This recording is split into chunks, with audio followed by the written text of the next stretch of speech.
Sian, apa kabar? Gimana, masih semangat?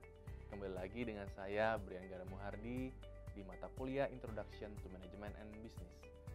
Di topik ke-8 kali ini, di LMS tertera How to Form a Business and Entrepreneurship Starting a Small Business.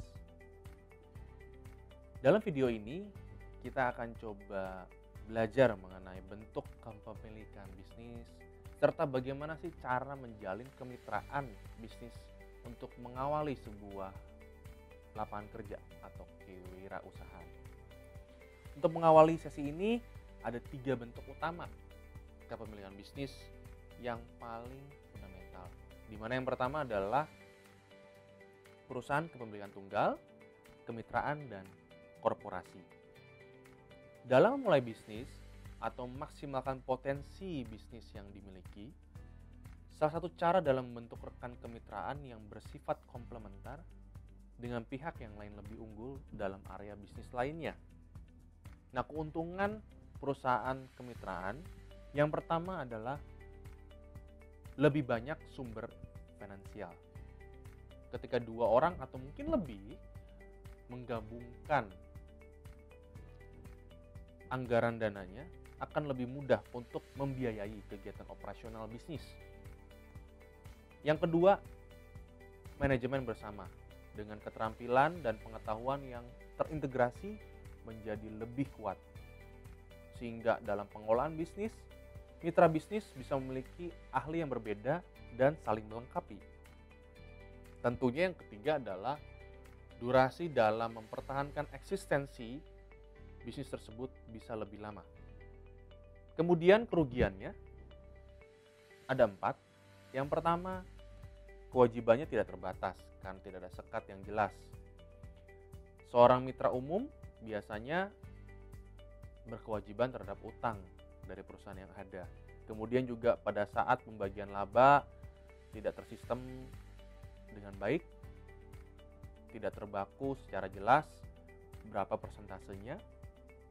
Kemudian juga perselisihan antar mitra bisnis karena satu dan lain hal. Dan yang terakhir adalah pada saat ada salah satu atau salah 2 yang ingin memberhentikan bisnis, akan terjadi kesulitan karena ada kubu lain yang tetap ingin mempertahankan bisnis tersebut.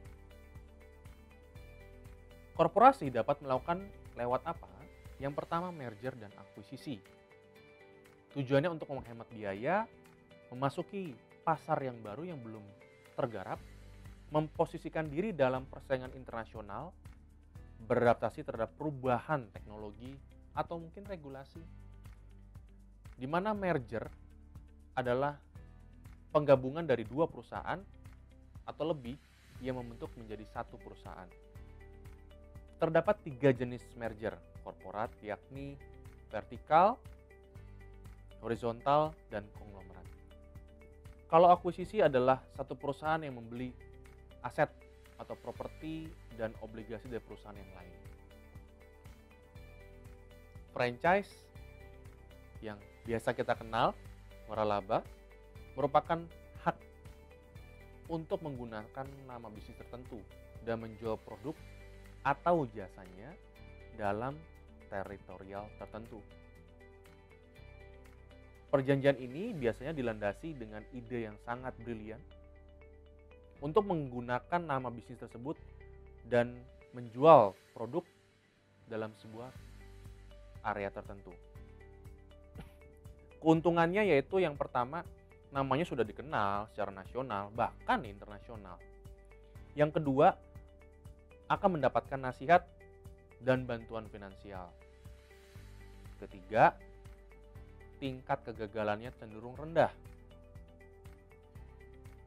Yang menjadi kerugian dari franchise adalah tentu biaya awalnya relatif besar. Regulasinya juga cukup ketat dan pembagian laba yang mungkin tidak proporsional sehingga lebih berat ke salah satunya. Ada beberapa alasan kenapa orang bersedia mengambil resiko untuk mulai sebuah bisnis. Yang pertama, ada kesempatan yang mungkin tidak terulang kembali. Kedua adalah tingkat potensi laba yang akan dimiliki. kemudian juga tantangan, serta kemerdekaan dari segi waktu dan finansial. Sampai di sini sesi kita kali ini. Sampai jumpa lagi di video berikutnya dengan saya Brian Gada Muhardi.